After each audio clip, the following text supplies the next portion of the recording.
Hello there, retired Major General CP Singh, sir.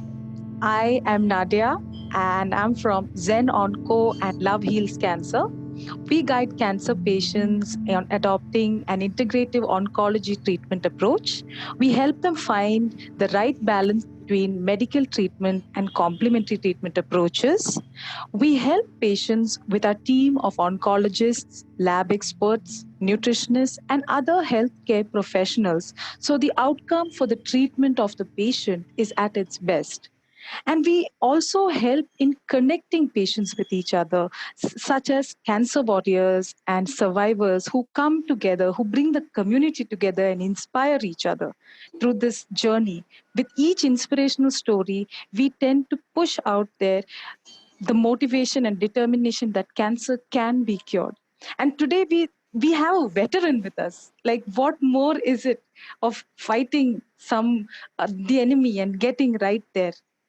We have retired Major General CP Singh here with us. And he is here to share his story with us. I cannot wait to listen to him. I cannot wait to hear this war veteran story. And he is such a national pride to all of us with the kind of work, with the kind of effort and work he has been doing for the country and everybody as part of his journey. And more or less, he has survived cancer being there. Thank you so much, sir, for being with us today, taking the time out for being with us today. And over to you. You can take the story from here. Over to you, sir. Thank you, Nadia. And dear friends who all are listening to me, I'm Major General CP Singh, retired from the Indian Army after 36 years of service in December 2015. And presently I'm at Jaipur, Rajasthan. When we talk about cancer, it's a big word, very malign word. But then, as a soldier, it's a fight against an unwanted enemy intrusion into our body. And I took it as a battle. I had 3 battles, and I came out winner. And you can see me in front of you, absolutely hale and hearty. So the cancer must be thinking that it made a wrong choice of the target. Anyway, to tell you how it happened with me and how I faced the challenges. It all started in December 2007. 29th of December, I had my birthday, 50th birthday, Golden Jubilee or whatever, silver, Golden Jubilee it's called. A lot of friends of home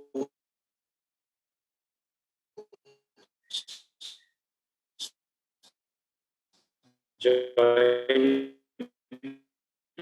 together. I was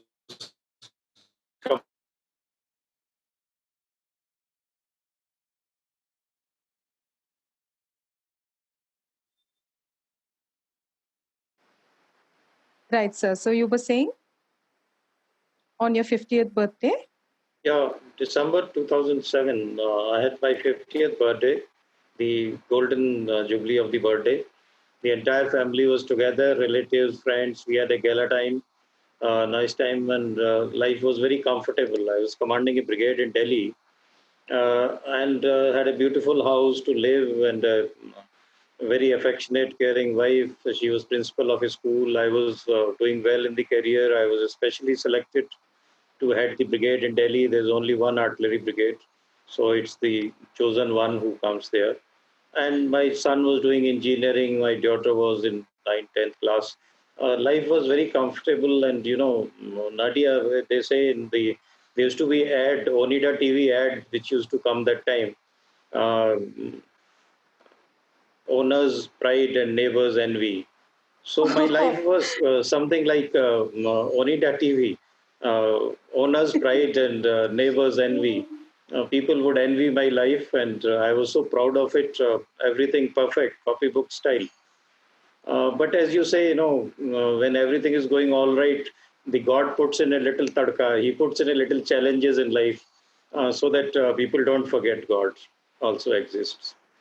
True, very So true. he, in summer of 2008, after 6 months of what I have narrated, I was in Delhi. We go for our annual medical checkups.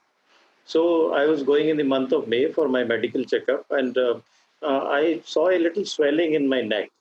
Little, no pain, nothing. I thought maybe some infection or something. I said, ठीक है, कभी जाएंगे तो दिखा लेंगे. There was no time to go to hospital. But for medical, you had to go. So I had a friend of mine in Army Hospital, RR Hospital. He was an anesthetist, but a friend of mine. So I used to, whenever going to hospital, go and have a cup of tea with him. So I just shared with him. I said, yeah, though there's no problem, but there's something rubbery sort of a thing, which maybe, I'm putting on weight, so the fat is increasing and my collarbones are disappearing. So he jokingly said, okay, sir, we'll have a look. You get the test done. So I got all the blood test and everything done, whatever he had said, and whatever is the routine annual medical checkup. Nothing came out of it. So he said, sir, I jokingly told him, I said, yeah, you wasted time. Nothing has come out. I'm absolutely fine. He said, okay, just one more test. I said, okay. So we went through a FNAC, the fine needle aspiration test. They put a needle in the part and take it out and do the biopsy check. So he called me after 3 days, 4 days, and he said, sir, please come and have a cup of tea with me. I said, doctor calling for a cup of tea means there may be something wrong. So I went there. He was giving a very serious look. I said, what happened? I said, had the test result come? He said, yes, sir, things not okay. I said, what happened here? I never imagined in my dreams also this could happen. Because I was leading a very pious life, no habits which lead to cancerous as per the doctors. So I never thought about it. So he said, okay, not to worry. He said, come with me. He took me to the oncology department. I read their oncology. I didn't know a damn about oncology. I never heard this word. So he took me to Colonel Dhar, that time, now Brigadier A.K. Dhar. He was the HOD, head of the Department of Oncology. And he said, sir, Dhar is my friend and he will tell you everything. And he just vanished. Colonel Dhar was a very serious type of a person.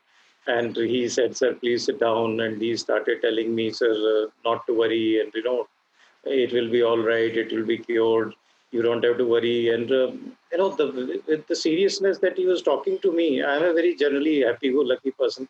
So I thought there's something wrong here. So, kuch to hai.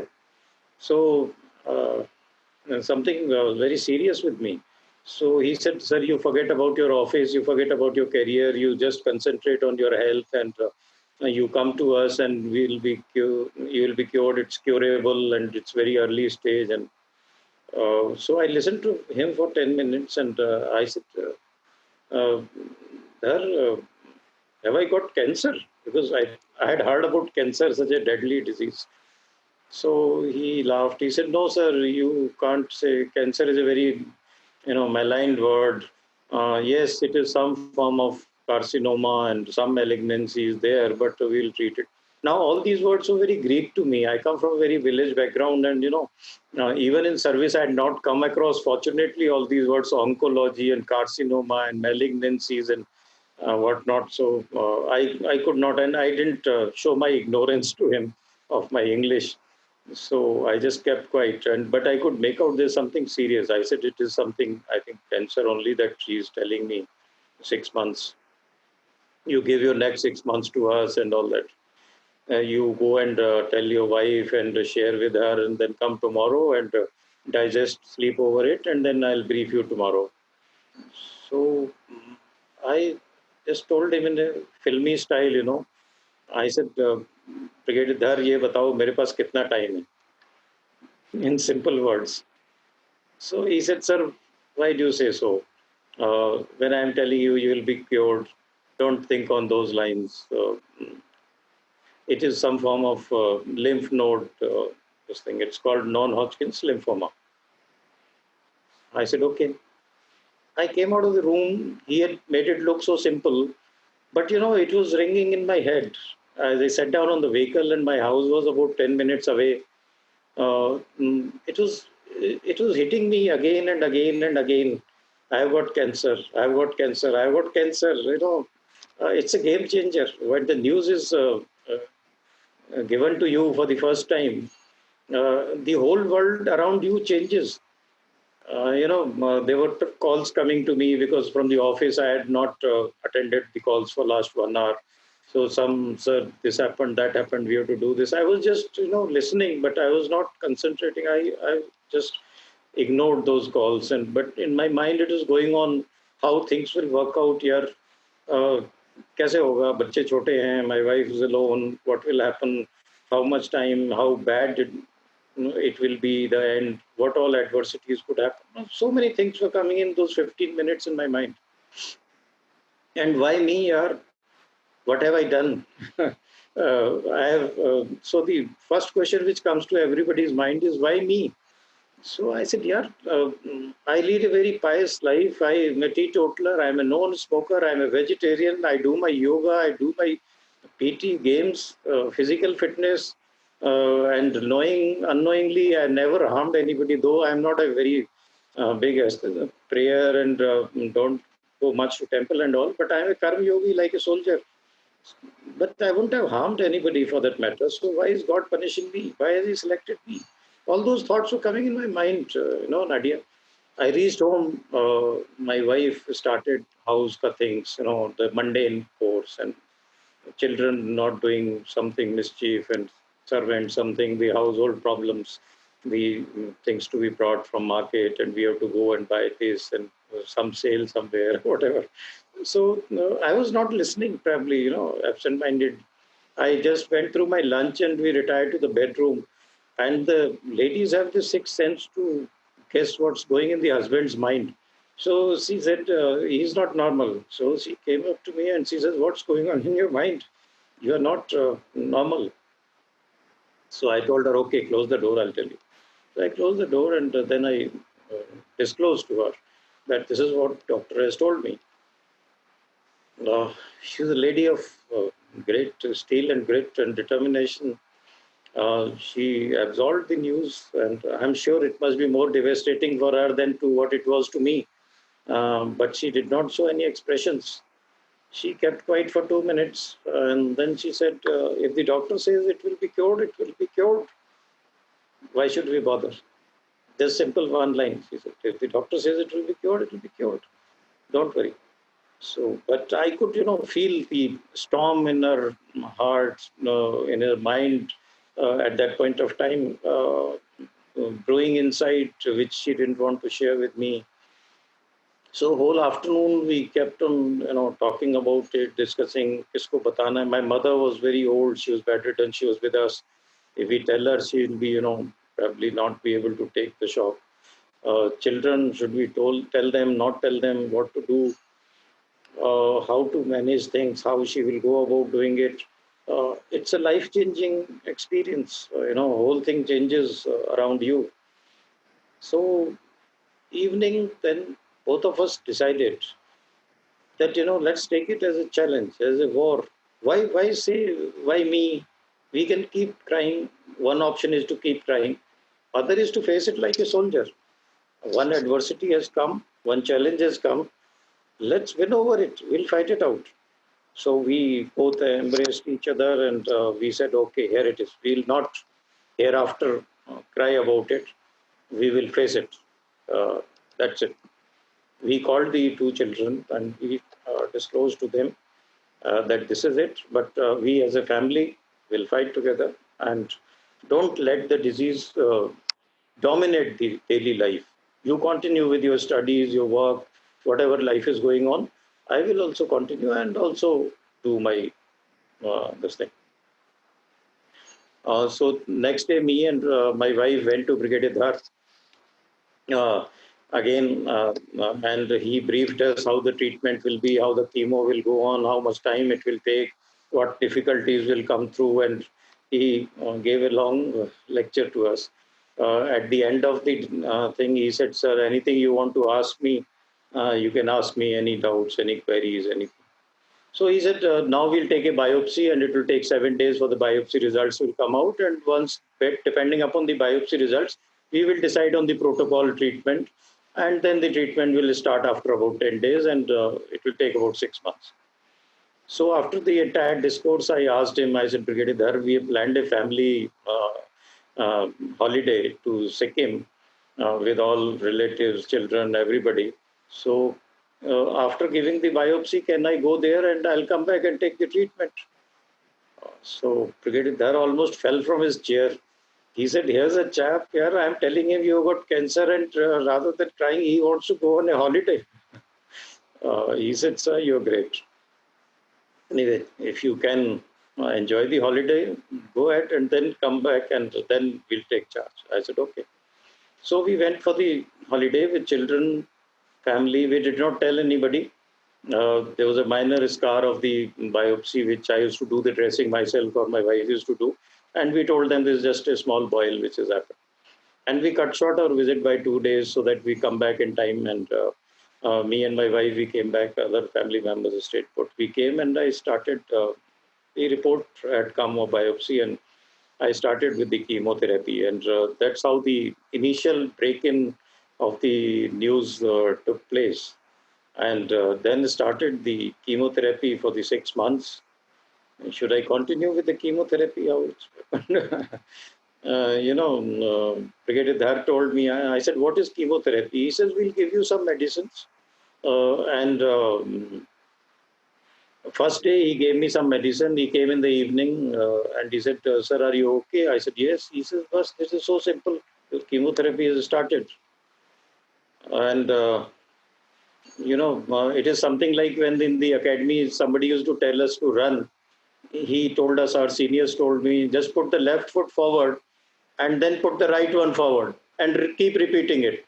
The running is so simple. So that is the simple explanation of chemotherapy which Brigadier Dhar gave me. It's not so simple. I still remember that. Then I read a book, if I share with you, of Lance Armstrong. It's not about biking. He was a cycling champion, world champion, if you remember, and he had a cancer. He had 3% chances of survival. Not only he survived the treatment, he went on to become the world champion once again. So that was my inspiration to, I read that book. So in his book, he says, I don't know which one will take me first, the cancer or the chemotherapy. So that is chemotherapy. It's not so easy, and I'm sure my friends who must be seeing it, they must be realizing it, because some people have very bad experiences of chemotherapy. But my body was strong since I was into physical fitness, and mentally also I was there that yes, I have to win. So I took on that chemotherapy. Well, yes, it was a challenge because I had to attend to my office also after that 5 days. Generally, I didn't take leave. There were times when I was undergoing the drip and I was clearing the files in the chemo center because I could not take leave. Delhi is such a pressure, this thing. I had put on a lot of weight, and all the hair had gone, and but extreme family support in this entire matter. In fact, my wife had told everybody, if you want to come and cry, please cry at home. Don't come. If you want to sympathize, we don't require sympathies. If you want to come and meet, just and give him a thumbs up and say that, yes, buddy, take it on. Then you're most welcome. So, my children would come and give me a kiss on the head and say, you're looking good in my bald head. So that's how we sailed through that. Since I was the brigade commander on that Gunners Day on 28th of September, there's a wreath laying goes on in the India Gate.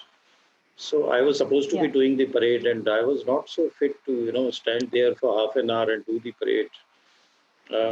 So they told me that you don't do it and somebody else will replace me. I said, no, if it's my duty, I'll do it. So the doctor was also very apprehensive that you don't. And had I fallen down in between or something happened, it would have come in the entire media, because the whole thing is telecast live that time. And the chief was coming and I had to stand behind the chief. But I pulled through those 1 hour of physical stamina, and I'm thankful to the God. Nothing happened. And then I came back home and I was flat after that. So such instances did happen, but I continued with my work. I went for all exercises. I went through it for 6 months. I was fit. After that, once the treatment was over, I regained my shape. I used to do extensive physical fitness. I shed off my weight. Those 10, 15 kgs of weight I had put on, I came back to shape. And army, your career is at stakes. The moment you have something like this, you put in low medical category. So Yeah. then I was to be upgraded. I went up for upgradation for the low medical category. So people said that it is so, how can we upgrade you? You just gone through it. The catheter is still on. There's not even 6 months from the time you had the chemotherapy. But I had to get upgraded for, I was to be selected for a very prestigious course called National Defense College. So I told the doctor, I said, I was in the Sena Bhavan, Army headquarters, my office, I was posted there after completing the brigade this thing, job. Office was on the sixth floor. I used to climb the stairs. So I told the doctor, I said, all those whom you feel fit, they take the lift and I go by the staircase. So you can decide whether I'm fit or not. So he said, sir, you are fit. So he made me fit. I was selected for that course. I underwent that course. And at the end of 2 years, I was very regular with my checkup. After the NDC course, I was posted to Jodhpur. Again, a very good appointment. Uh, Everything was all right. When in the last test, my house was packed up. I was to go, postings issued. Mm. Then I came to know that my disease is recurring again. And it's converting from low grade to high grade. Now that was a very dangerous situation which had to be dealt immediately. So I went to the hospital. Brigadier Dhar was in mourning because his father had expired 2 days back. I rang him up hesitantly because he was in a different state. So he said, "Sir, you come home straight away." So I went to his house. He came out of that morning meeting and came to a side room and he saw my papers and he said, I said, "I'm sorry to disturb you." He said, "No, your life is more important. My father is already gone. I don't want to lose my friend." So that is the greatness of people. I owe this life to such doctors and paramedics. So he chalked out a plan for me and he said, "I'll come to the hospital tomorrow and brief my subordinates about how to go about it. But you now apply for your posting to be cancelled and you get admitted and we have to take it on immediately." So I came back and told my wife, and it's like enemy always strikes you when you are not prepared. So the luggage half packed and children also. My son was undergoing training of a pilot. The Air Force, he was selected for that. My daughter was in class 12, board exams and half house packed. Now you can't stay in Delhi unless a posting is cancelled. Then to retain in that house or to get changed. So many hassles, administrative hassles were there. Uh, but then one had to overcome. My treatment started again, and then I had to undergo bone marrow transplant. Hmm. So bone marrow transplant is again a very difficult procedure. More difficult than what I anticipated. If I give you a simile, it is something like it's autologous bone marrow transplant which I underwent. It means that like a rose plant is there, and say the plant roots gets infected, and the plants started drying up. So you take the bud and put it into a fresh earth somewhere and let it germinate. Once it becomes picks up and the leaves start growing, you throw out this main plant from the pot. You treat the mud with the medicine and put that cutting which had flourished somewhere else back into the pot. That is Oh. something like autologous. They took out my own bone marrow because my bone marrow was not infected, and they stored it. It is stored at minus 95 degrees centigrade somewhere, and then they treated me, my body, with the chemotherapy, and then they took me into a bone marrow transplant chamber. Hmm. In that chamber, me and my wife went as a buddy. So they said my wife will be a difficult job for her. So she said, no, I will come, because it is not only person to do the your attending to your nursing requirements. It is a you know Sukh dukh ka sathi. You require somebody with whom you can share thoughts when you are alone there. So that reminds me, when in the corona people say isolation and quarantine, it was something like that which I went for 45 days. So that PMT had its own challenges to this thing, and uh, while they put a catheter here so that all medicines and everything, food you are not able to eat, goes into right into the body. So when they were putting that, probably some infection got into it, and when they wheeled me into the bone marrow this thing chamber, and they put the first medicine, the infection got into the blood, and I suddenly had chills, and the temperature shot up to 100, 304, and I went into a coma. Oh, wow. And I lost consciousness. And after 1 hour, when I opened my eyes, all the doctors and everybody was so worried, and my wife, they were all looking down at me. I didn't know what has happened. So when I looked at the watch, I found 1 hour minus from my life. I said, I don't know what happened in that 1 hour.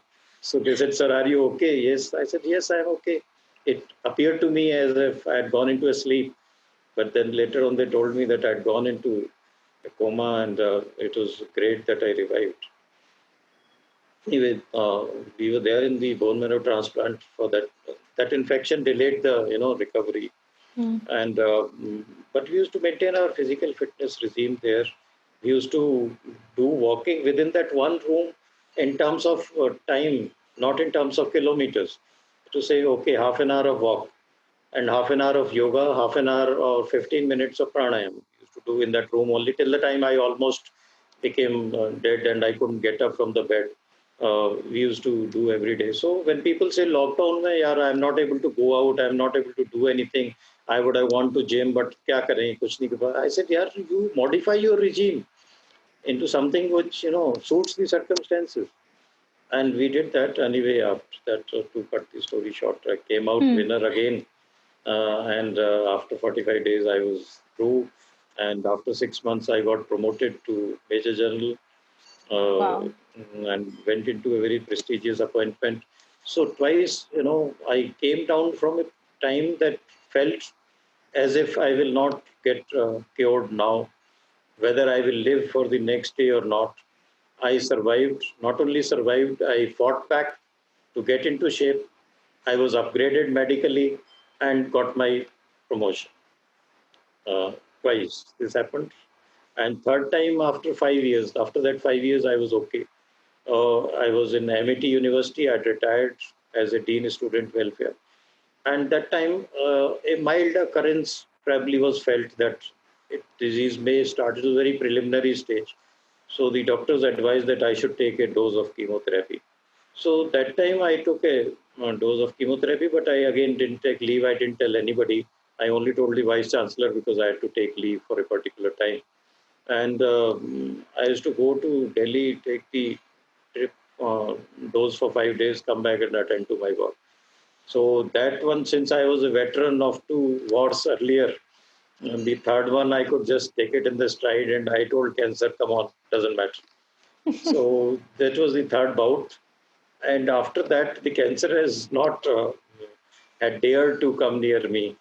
Though I get my checkups and all done, but I'm absolutely fit and fine. And my wife is a nutritionist, so she takes care of my diets and physical fitness.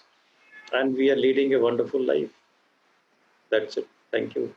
Oh my God, this is such an inspirational story, sir. I know you cut it short a lot, but although I would have wanted to listen to all of that, yes. But it's Yeah, such an inspirational story. Like the first time, the second time, the third time, someone who has won over cancer 3 times, that is not something small. That is a huge feat to pull off. I must share with you one thing.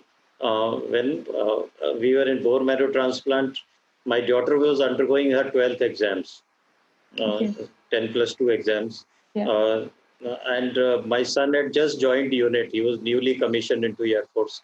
With great difficulty, he got leave. He came back home to be with her. Uh, both brother and sisters were alone. Me and my wife and the bone marrow transplant, where you can imagine the pressure on the children that they were not sure whether their dad will come back alive from that treatment or no. I was dangerously ill. I was put on DI list, dangerously ill patients, for those 30 days. Sometime it felt that it may be the end. Uh, Before the exam, she would come. She can't come inside, so through a glass window, she would just wave at me and on the telephone talk to me, and we used to give her our blessings for the exam. She would go and give the exam. Imagine the pressures on her mind and giving the exam of 12th. Yet she came out winner. She got 86% marks in her Brilliant. 12th, and she got admission in the Delhi University. So children also faced a lot of trauma, a lot of stress because of this, along with us. But then they also had the resilience, probably in their DNA, that we all put together. We fought it out, and we said nothing to him. My son also successfully completed his training, joined the unit during that period of when all this was going on. And similarly, my daughter, she did her 12th, did her graduation from Delhi University while all this off and on was going on. But the 12th exams while we were in BMT was really that she pulled it off. That's what I wanted to share. You are so proud of them. You are so proud of the fact that they held it together, right? Yeah.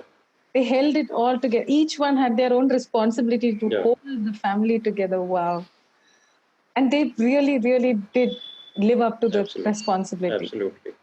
And today we are sitting here and speaking about it, looking back with so much in hindsight. When you look back, you feel so proud, don't you, sir?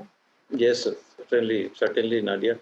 You feel so happy. And to all those who are still undergoing the treatment and struggling, I would say the family support is a very, very, very big asset. And it's all mind the minds. The winning and losing is in the minds. If you decide you will come out winner, you will come out winner. I've seen number of patients who are around me or used to meet me various times, and now also when I talk about psycho-oncology, I go and give lectures. Last Cancer Day I was in Nepal. So when I talk to the students, talk to the patients, many of the patients I only say, just hold on, don't worry. The doctors will kill the disease. You don't have to worry. You just hold your ground.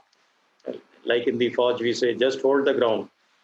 The enemy will be killed by the doctors and the medicines. So That is so well put. yeah.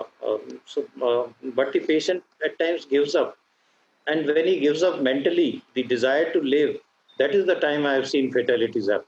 So all those who succumb are the one who, at some point of time, give up to their sickness. If you are mentally strong, that no, nothing will happen to me, it will not. That is so true. That is this we are hearing from someone who has gone through it thrice. So there has to be some truth in it. There has to be to everybody out there watching this video, I must say this. It is the mind that makes all the difference. It is because human endurance, the human spirit is always made to bounce back. It is always made to bounce back. It is not made to just give up without a fight. And Right, this sir? body has got amazing potential, amazing strength this body has got. You will realize, when you're dead tired, you can't even walk 2 steps like in the army training. And suddenly there's an enemy attack on you. You forget everything. And then you fight for maybe another 2 days without food, water, and all. So this full potential of the body is never realized. Similarly, when you're fighting the cancer, you may feel मर गए अब तो मेरे से बर्दाश्त नहीं होगा. But if you get up and say no, I'll fight, the body can take a lot of beating. That's what I want to say. Body has got immense potential. We must exploit it. And it is the mind which gives up. If you're mentally strong, not to give up, the body will take all the beat. The body will, yes, definitely. Yes. We are made like that. Yeah, God has made us like that. Yes. Definitely. So, what would you have to say to all the viewers out there, the caregivers out there, survivors out there, as words of wisdom, as lessons learned? You know? What would you like to No, say? yeah. What is your message? I would like to, share three things with you. One is about because every crisis teaches you a lesson. Let me, certain lessons which I learned from this fight, I must share with all of you. And then I'll talk about the doctors, and then I will, whatever life lessons we learned, will share with you. Yes. First, what I learned is the courage to face an adversity. Since you've gone through so much in life, where you had kissed the death almost and came back, no adversity now matters to me. I don't get perturbed. People, थोड़ा सा corona का fear हो गया, they start so panic because of corona. And some छोटा सा accident हो गया, some adversity in life, कोई exam में fail हो गया, people are giving up their life, somebody committing suicide. So I really, this God's gift, I would say, this cancer fight has given me the courage to face any adversity. I said, it doesn't matter. I have faced much more difficult times. So any small adversity does not affect me. That is one great lesson that it has transformed my life. Secondly, as I told you, be a fighter. Victory and defeat is all in the minds. If you are a fighter in life, everywhere, and not only disease, everywhere in life, be a fighter. Take it on. And then faith in destiny. I have now started becoming more believe in destiny. Not fatalistic, but I would say have believe in destiny. Do your job. Like in the corona, I tell people, one day you have to go, and when that day of reckoning comes, there will be some reason assigned to you, whether it will be heart attack or whether it will be, flu, or it will be road accident, or it will be a bullet which is fired. So now in the corona times, one more reason is added, that is corona. That's about all. So when your day comes, some reason you will go from this world, and as long as that days of reckoning does not come, nothing will happen to you, even if you live in corona time. So don't be afraid. Don't die before the death comes. Live it up. When in the corona is so interesting, I'm writing an article on corona and cancer correlation. Corona 1.59% chances, 1.5% chances of fatality. Lance Armstrong had 97 chances of fatality, only 3% chances of survival. When I was going for bone marrow transplant, after the thing was over, Brigadier Dhar told me, sir, you had only 20% chances of survival. I said, 20% of bloody good, yeah, we launch attack for 20%. And I came out winner. I said, 20% good enough. Now with people who have not even been contacted by the corona, so scared, I said, corona ho jayega, so what? It is only 2% fatality chances. Don't be scared of it. Take it on. Another. So I've become more fatalistic and believe in destiny. Have compassion towards other. Be more forgiving. I've got more patience, waiting for various things. And then the family together. Your support system should be in place. Your family, your friends, your relatives, whomsoever you make friends. Like I made friends with Nadia today. That is the support system which keeps you going. सबकी लड़ाई है, सबको मिलकर लड़ना है. We have to fight it together, and then find joy in the small things. That is one thing. When I was down badly off, then sister will come one day and say, "Sir, आज injection नहीं लगेगा." I used to jump with joy like a kid who has got a toy. I said, "Yeah, आज injection नहीं लगेगा, damn good." Or when you are being pulled out of the BMT, or the doctor will come, "Sir, today we'll discharge you." I used to say, "Yeah, bhagda karo." As discharge हो रहा है hospital से, as if first time I am going home. But then we have to, like you see the cricketers, they take one wicket, they all huddle up and jump up and make noise and celebrate that one wicket. They are taking 10 wickets in the day, or every day that is happening. But they celebrate as if that one wicket is the final thing in their life. So we also need to find small joy in small things in our life, day-to-day life, and pick up those small moments of joy and live it up. enjoy, don't sulk, don't think about larger. अरे यार cancer हो गया, corona हो गया, ये हो गया. अरे thankful to the God I am alive today. Wonderful. Small goals Yeah. reach to the Small bigger things. goal. Yeah.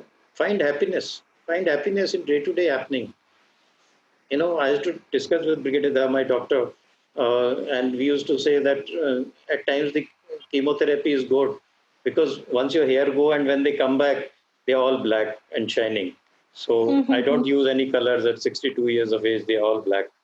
And there's no problem of BP, your sugar levels, your cholesterol, everything comes in the right place.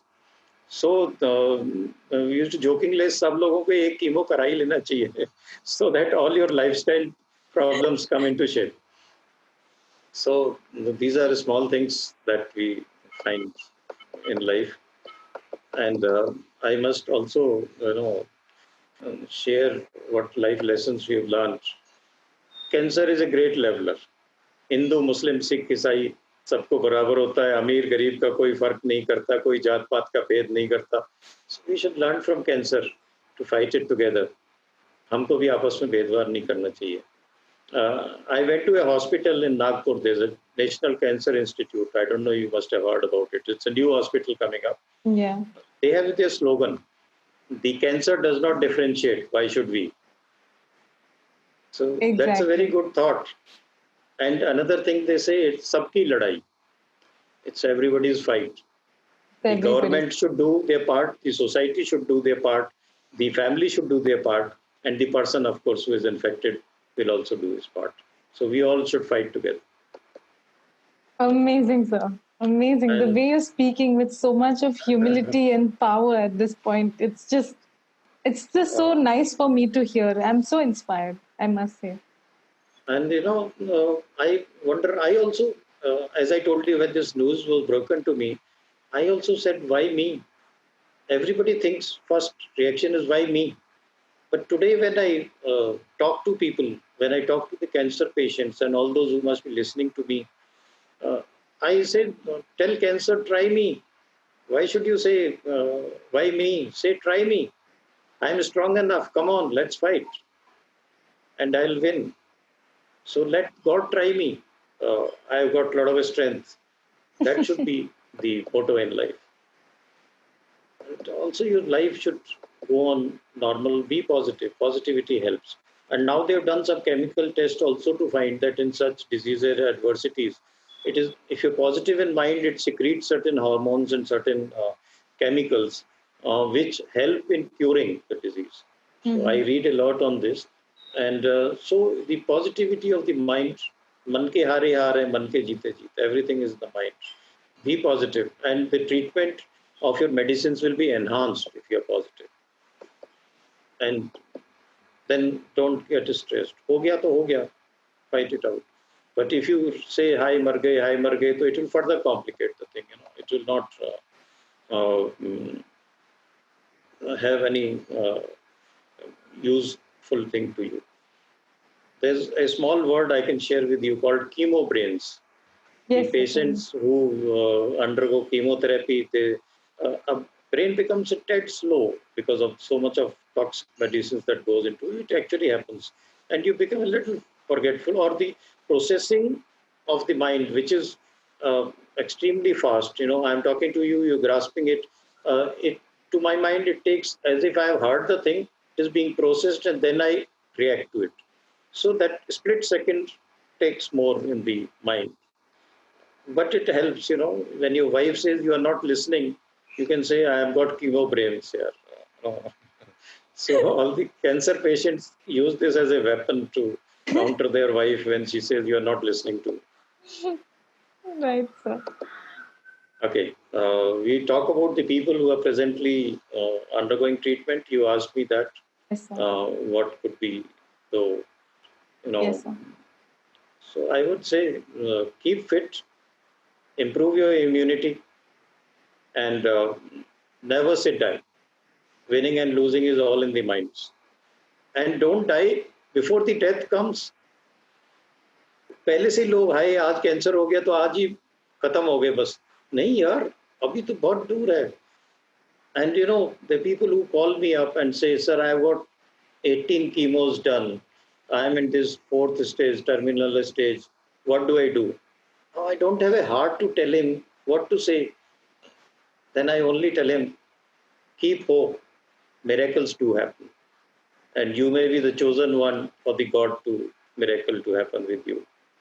So give them hope here, even if they are on the terminal stage where the doctors have told them, you take him home, nothing can happen, he'll survive only for a month or so.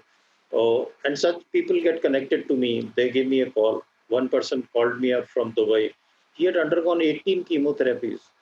And I said, damn good, yaar, I have hats off to you. You are much better than me. You have faced so much. He said, sir, will I survive? I said, of course you will. Why will you not survive? I said, miracles do happen, dear. He said, how will I survive? Doctors have said, no, you are not a doctor. I said, I am not a doctor, but he is also not a God. How can you say that you will not survive? I said, I can only say, if it is destined that you will survive, God is testing you, there will be a miracle and you will survive. And can you believe me? He is surviving today. God bless his soul. He is there. Amazing, sir. He has come out of it.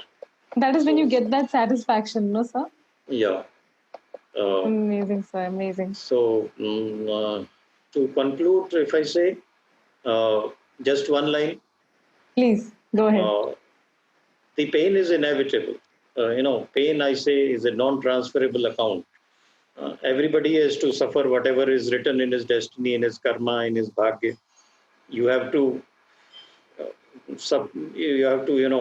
that pain has to come to you.